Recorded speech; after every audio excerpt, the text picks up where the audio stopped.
Then we'll talk about some herbal actions that address that prompt. An herbal action is a category of herb. It's how the herb acts on the body, hence herbal action. Some of them might be familiar, like anti-inflammatory. That one's, both a pharmaceutical action. Like antihistamine is another that's probably familiar, antimicrobial. There might be some that are unfamiliar, like anti-catarrhal. Anyone know that one? A little funky. We'll talk about that one. That one helps mucus flow out of your sinuses. But there's tons of them. And my hope is that introducing you to a few of them, you'll kind of get those brain juices flowing so that you can get a sense of how herbs might help you.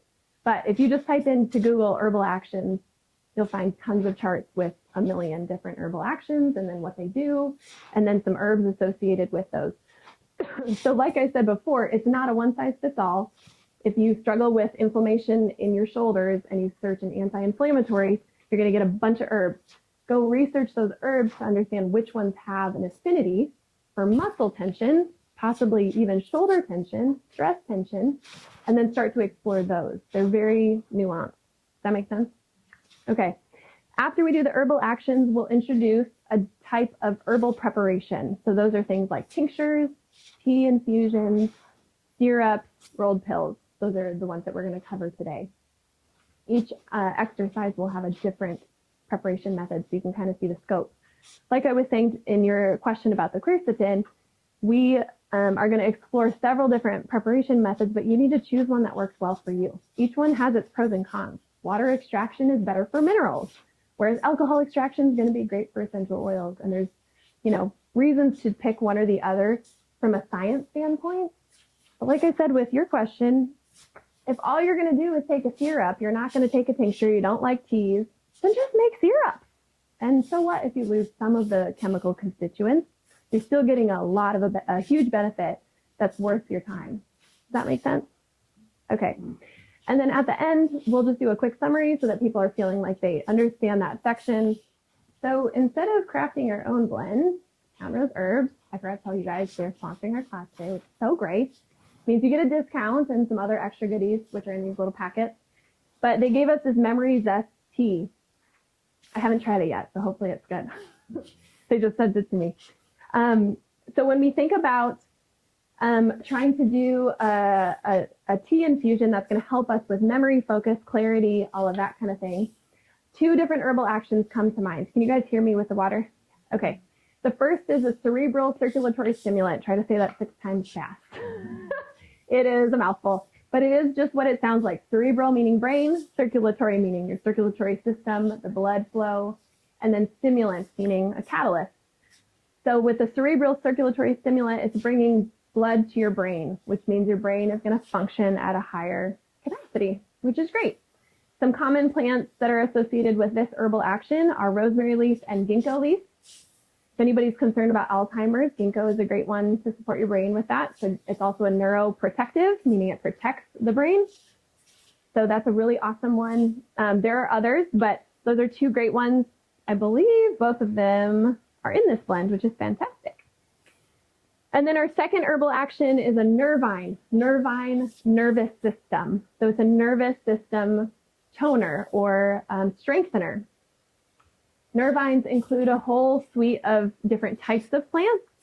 So they run the spectrum from being very stimulating to being very, not sedative in the sense of like knock you out with anesthesia kind of sedative, but like they will help you sleep. So some examples of the more sedative plants are like valerian root, hops. There's a reason beer makes you sleepy if it's actually brewed with hops, that's why. Let's see, passion flower is another one that is a little bit more on the sedative side. Somewhere in the middle is like lemon balm. That one is very calming, but awakening at the same time. It's kind of an interesting combo. So it's really good for studying. And then on the more energizing side, gosh, things like peppermint, rosemary would also be very much more stimulating. But it's not going to be in the same way that, back to our conversation before, when herbs are consumed in, whole form, they have a lot of different things going on. So you're not going to notice the overstimulation or over sedation. It's like very gentle and in balance. It's really beautiful, I think. So in this blend, we have peppermint leaf, spearmint leaf. Those are going to be a little bit more awakening herbs on the nervine spectrum. We have rosemary leaf, also awakening, ginger root, a little awakening, ginkgo, brahmi, and lemon balm. The ginkgo leaf and the brahmi are going to be on the circulatory stimulant side. The brahmi is going to be a nervine.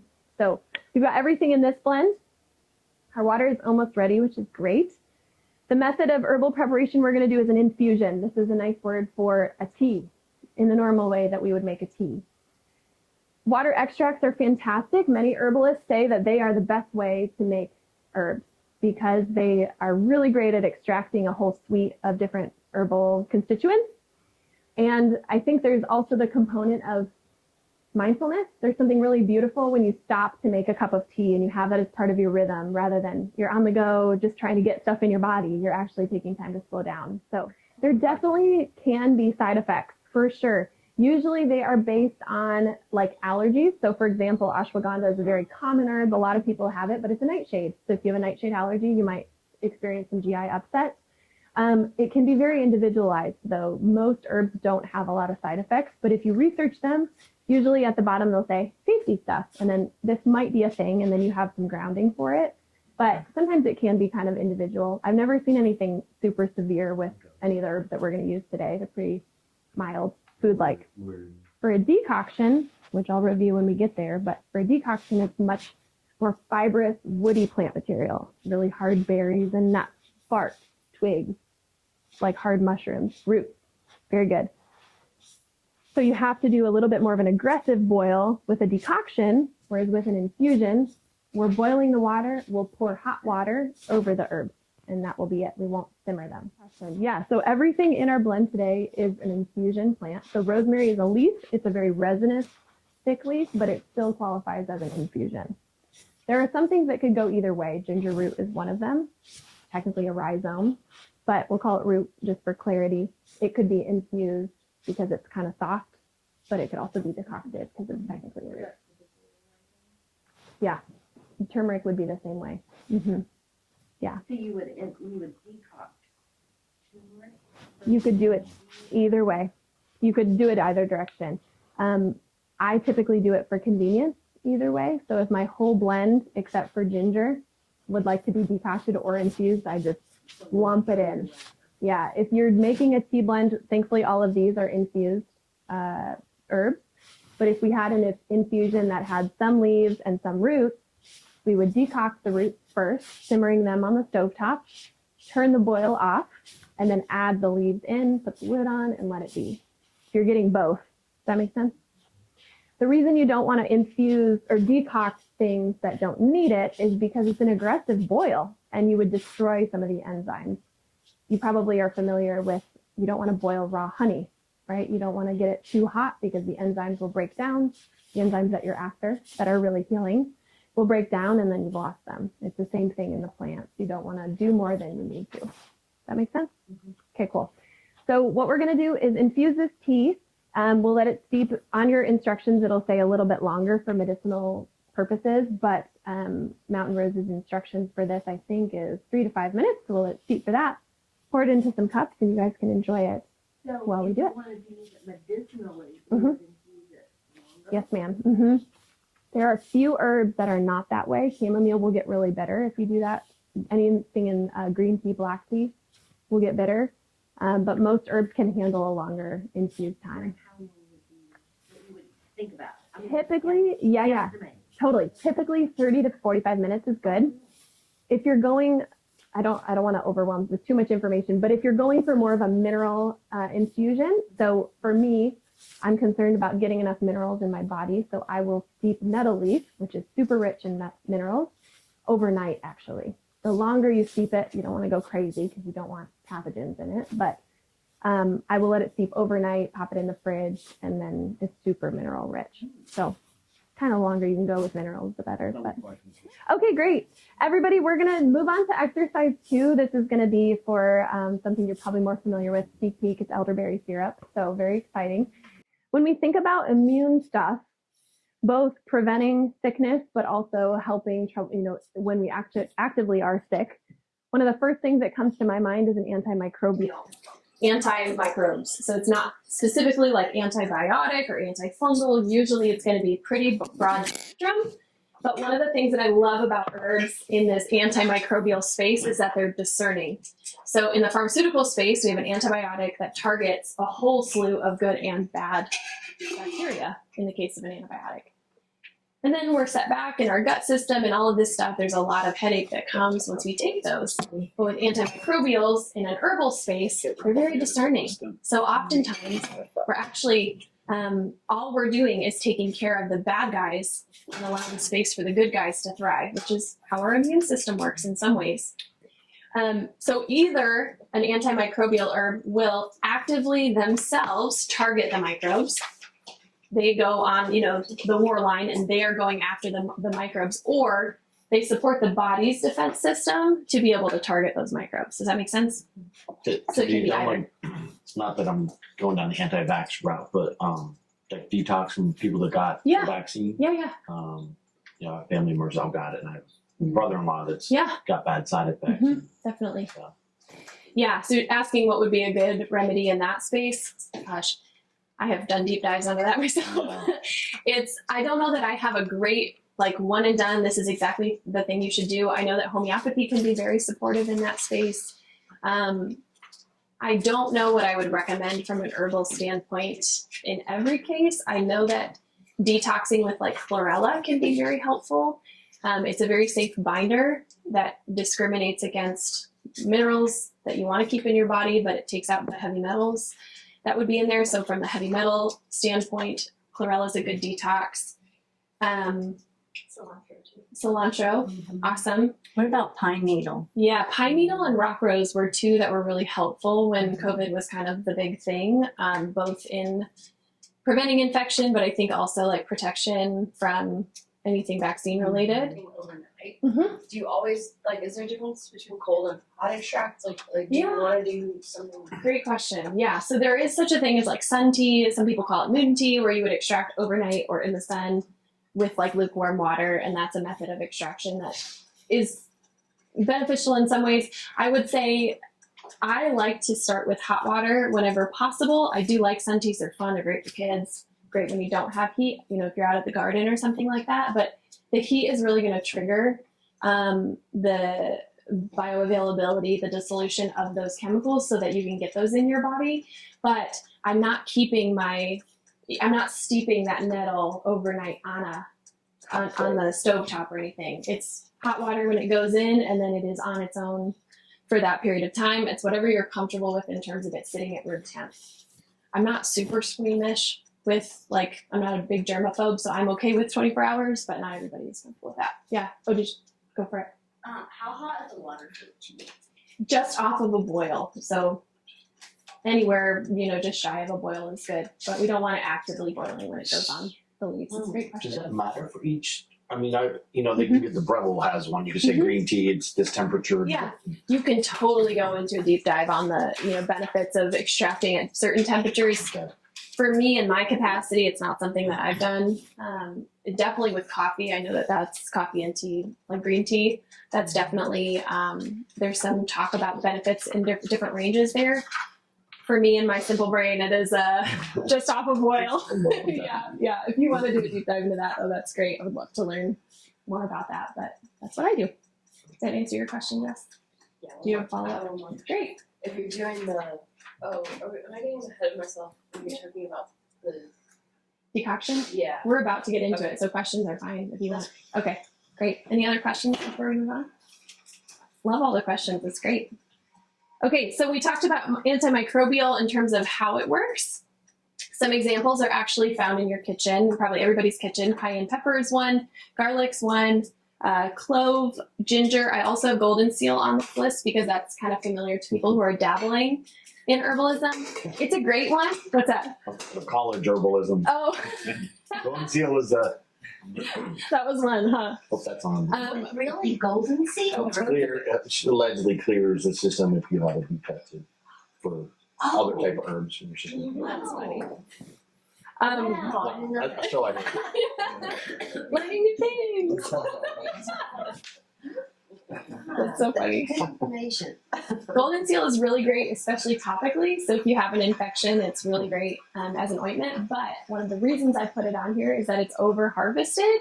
So it's just kind of a threatened species. And so if you are getting it, I just recommend that you harvest it. Well, you buy it from someone who's harvesting it responsibly, or you get it in a pre-made salve or whatever from somebody who's doing that, just as kind of a thoughtfulness, hoping that golden seal will be around for next generations. Can I So interrupt you? What is it good for? it's great topically as an antimicrobial. So if you have an infection or a wound or anything like that, it can be really great for fighting off infection or preventing it. One of the reasons why a lot of these herbs, with the exception of golden seal, are familiar to us because of our spice pantry is because before refrigeration, this is how we've limited the microbes on our food. So in warmer climates, we have higher, spicier, more warming spices like lots of cloves and nutmeg and things like that. Exactly. So that's culturally a lot of the source of it. We just got it tasted good. And it does, it's great. But that's one of the reasons for it was that was how people preserved their food and, limited food poisoning. Okay, in terms of two other herbal actions, we're going to talk about immune stimulators and immunomodulants. I'm going to talk about them together because they kind of sound similar, but they have some difference between them. So immune stimulant, it's activating the immune system. So this is really relevant during active infection. So when you're starting to get sick or you're in the middle of infection, you need an extra boost, you're activating that immune system. Versus an immunomodulant herb, which is immune modulating, immune modifying. You're trying to tone that immune system, strengthen that immune system. That is more for the long term. You would take that like over the whole winter. If you are prone to get sick when the weather changes, taking immunomodulant herbs would be a great thing for you to start taking when you know that season is coming up. So some examples of that specific herb are elderberry, which we'll use today, reishi mushroom, which is in your little packet. That's one of the little herbs that on the stickers. This guy right here. Ginkgo is the first one, which we had in our tea, but reishi mushroom, astragalus root, and Usnea lichen. I love to use reishi and astragalus in my bone broths and my soups because I'm already simmering, decocting those soups for a long time. So I just pop those in, let them simmer. They're very savory. They blend right in, and it's a good little immune boost. In terms of some examples of the immune stimulating, the immune activating one, we have elderberry again, echinacea, garlic, and what else did I have on here? Usnea. Oh, I read the wrong ones, folks. Sorry. Immunomodulant are elderberry, reishi, astragalus, and holy basil, not Usnea. Sorry, I misspoke. So those are really great for active infection. And elderberry, yes, ma'am. Okay, maybe I shouldn't have come. Sorry. You're good. Do you want to ask? Well, yeah, immune stimulating versus modulating. Mm-hmm. People that have, and there's a lot today that have autoimmune issues. Yes. It's Great question. something. So in my understanding, please fact check me on this and do your own research because autoimmune conditions are really intense. But my understanding of an autoimmune is usually the body has a highly activated immune system to the point of it's attacking the body. And so we don't want to add an immune stimulant to an already stimulated immune system because it's just going to put it into hyperdrive. So you want an immunomodulating herb that's more in the long haul. It's the marathon runner rather than the sprinter that's going to help tone the immune system and help regulate it.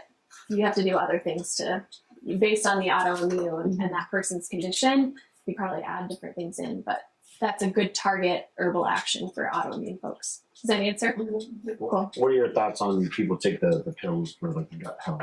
Do you think that's Like probiotics? Yes. Okay.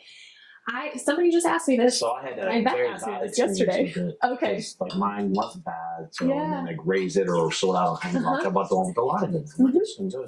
And it just sent my body into like hyperdrive, and I like 4 years it took me to get back. And it wasn't until I went to almost like an herbalist person to figure out how my body just continued to have a rash inside. Oh, I'm so And the sorry. doctor's like, I'll just give you medicine, it'll coat it. And then she'd like go to this person and they did a believe it or not, blood test, but a mediator release test, Mhm. and it told me what was my body was reacting to, and I just took that out of my diet. It's healed. But what's more fascinating, I went from 24 things down to 11 when I tested a year later. In terms of allergens? And they're not allergens, I'm not allergic to anything. Okay. They're irritants. Okay. I think you were talking about that. And Mhm. yeah, and then I was like 1 down to 11. And then some of them stayed and some of them changed because you said your body Interesting. learns how to heal itself. So it's like all kind of intertwined with it. Fascinating. But I know when I don't feel well, it's something I ate not that day, the day, probably the day before. Yeah, that makes sense.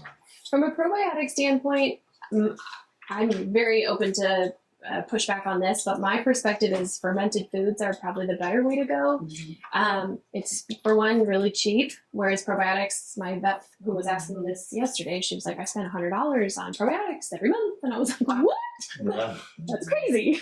Yeah. Whereas, like, when you're taking a pill, at least for me, I'm like, I don't really know how to trust this thing. I don't see any evidence of life. Just trusting that the lab studies, which are usually legit, are legit. But if I mishandle the product, you know, who knows? I really like fermented foods. I love kimchi. You can make something called lactic acid bacteria, LAB. It's a milk rice protein base thing that's you can actually make out of spoiled milk. It's amazing. It's rice water and regular milk or spoiled milk, and then it you let it ferment. It creates this cheese, like a cottage cheese, but then the liquid is an excellent probiotic, and it's often free or from trash.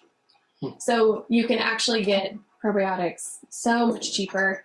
It'll also be localized. So usually when you're fermenting food, you're using local yeast and bacteria and fungi that are in the air or on your plants, you know, that you're fermenting, and so you get a more local probiotic for your stomach. That's typically what I recommend, but I'm sure there are cases where that doesn't work for folks. So, Hey Claire, which ones did you say you put in your bone? Reishi mushroom and what else? and astragalus root. Okay. Yeah, they're both really great for that. Any questions about any of that? I was just gonna say there's a huge medical body of work around SIBO, which is small intestinal bacteria overgrowth, which is kind of what you're looking at. All of it, like the rashes, any of the GI stuff is gonna be like intestinal bacteria overgrowth. So when you're taking probiotics, you're feeding both good and bad bacteria.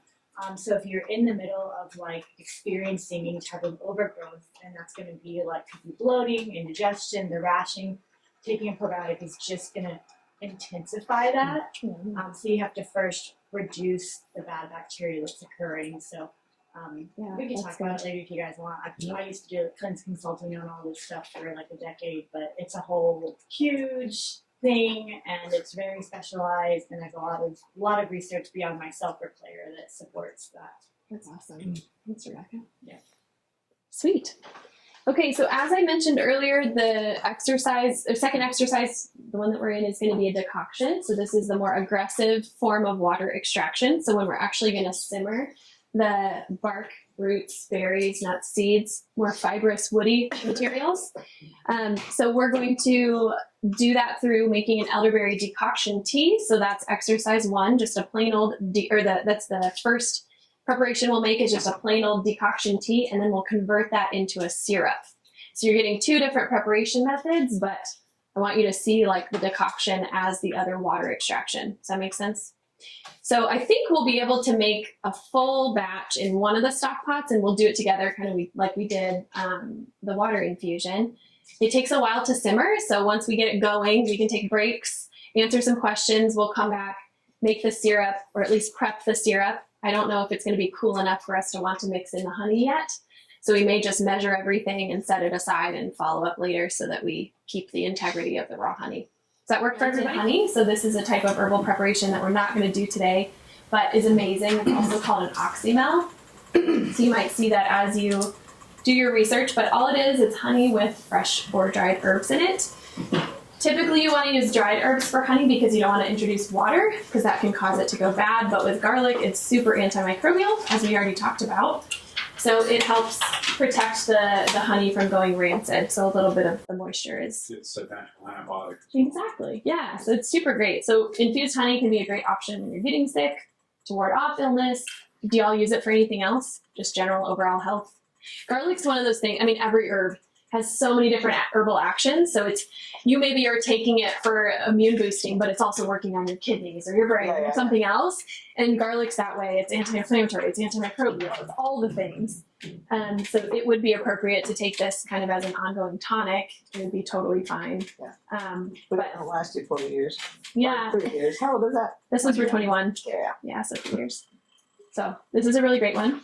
And then David was telling me about this guy. It's called Herbal Stitches Wound Healer.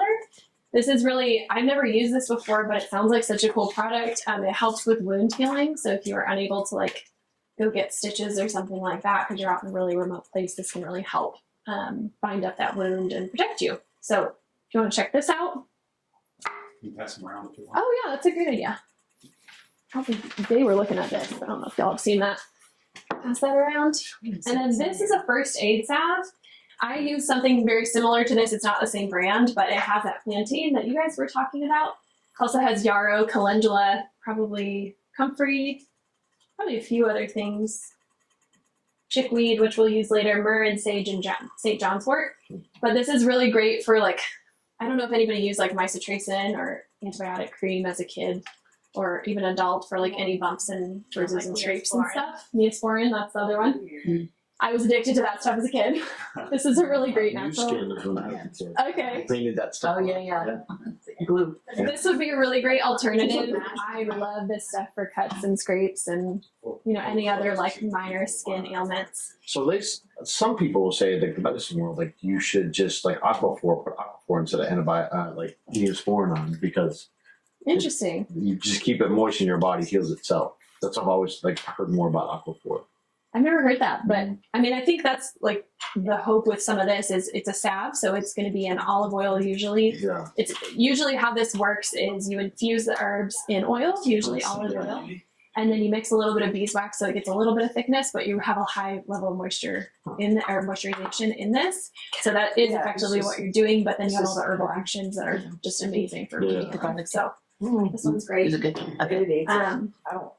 Yeah, it looks like a really awesome product. I use mine all the time. We run out of it all the time. So highly recommend incorporating some type of like, usually it's branded as like a first aid salve or a gardener salve or something like that. Is it potent? Clears you out. I love it. I don't know if I want to smell it too, so. You kind of got it. Can you smell it?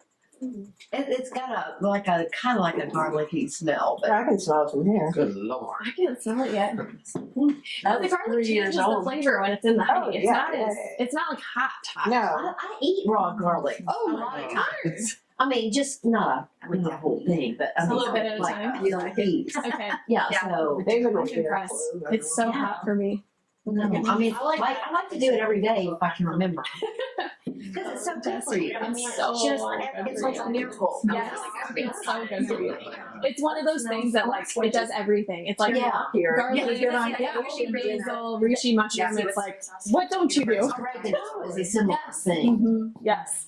What were you gonna say, Alice? I've heard that sometimes people do put onion in that as well. Yes, I've seen that as well. It also has similar like antimicrobial. With the garlic or stuff. instead of the garlic? Either way. Either way. Yeah. Yeah. Wow, how deep of a wound would you do this? I mean, like, Stitches, or you had a gunshot, or you had that's what I'm talking about. an Gunshot. accident, you hurt yourself. The idea is you pack that in the wound, it stops the bleeding, and begins healing. But then you go and get yourself to the emergency. You pull out the super glue. If you couldn't get there, or like you're out hunting, or Continue to pack the wound with that. wow. That's Doesn't take a amazing. lot. Unless it's a dove bite. Ooh, or a cat bite, yeah.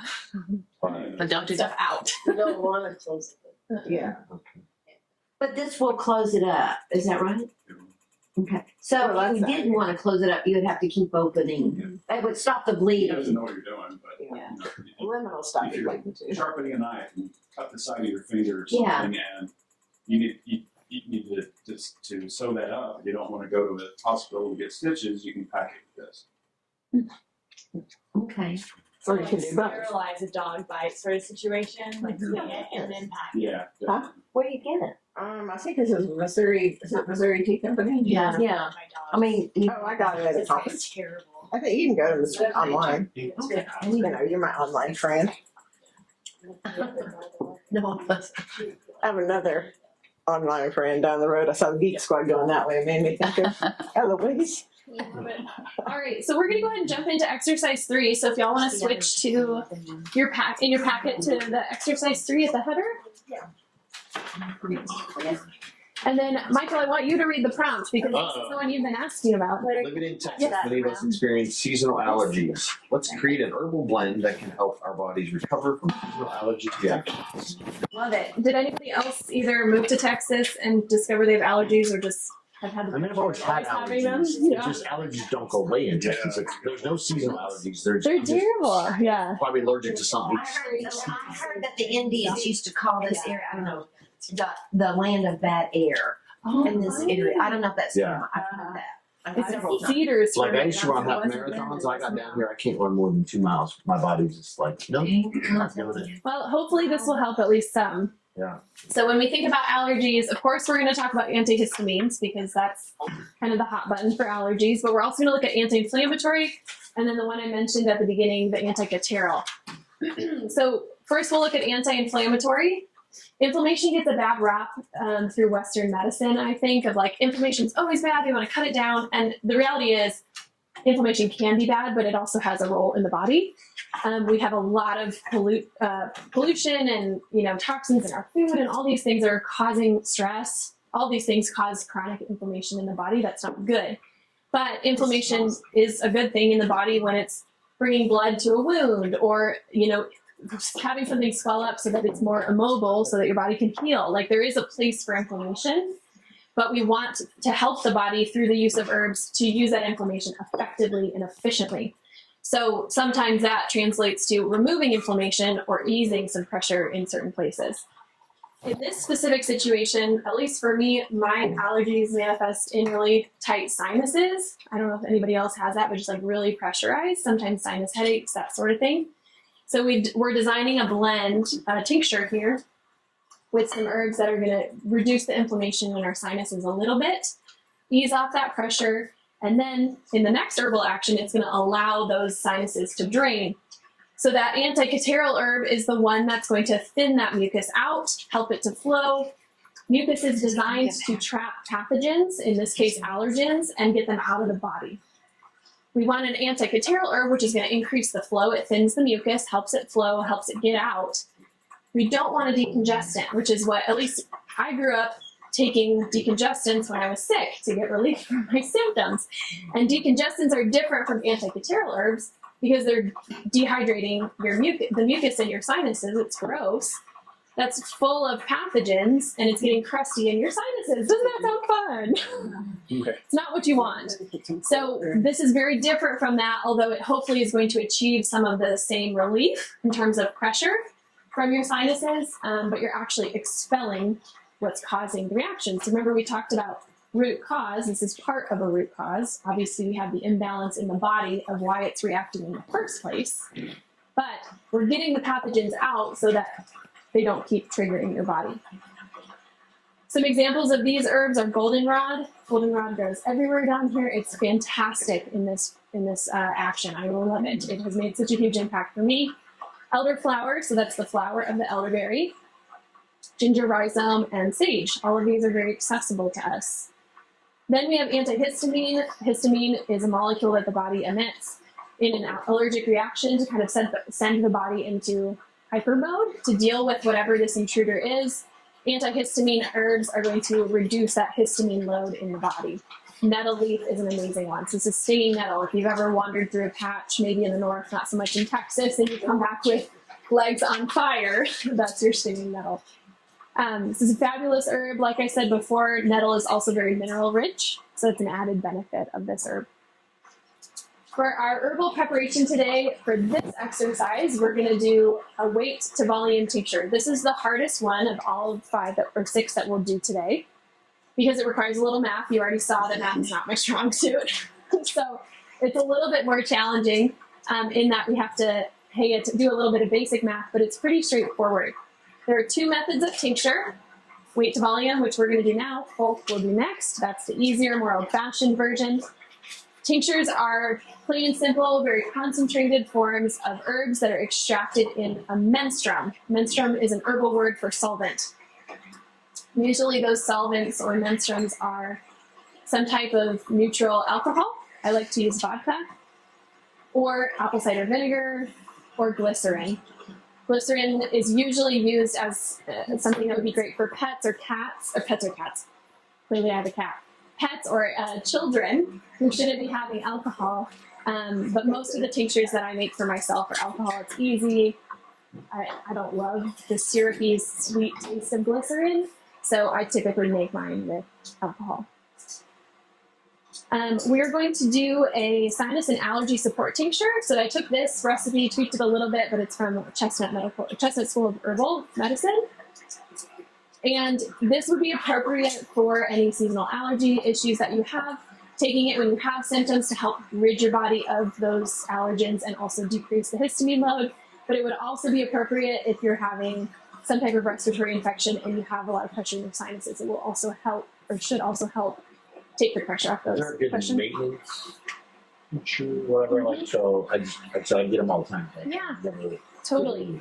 I typically am on nettle tea if I'm having I told you I'm mostly done with my allergy issues, but if I have a week when I'm really struggling, I just am on nettle tea constantly, and that's been helpful. Honey is really great. I would really recommend going to a naturopath who can help kind of, usually allergies are a result of other imbalances in the body and stressors in the body, so sometimes you have to deal with those as like the really root cause to get some relief, but those can be some helpful. You're probably done.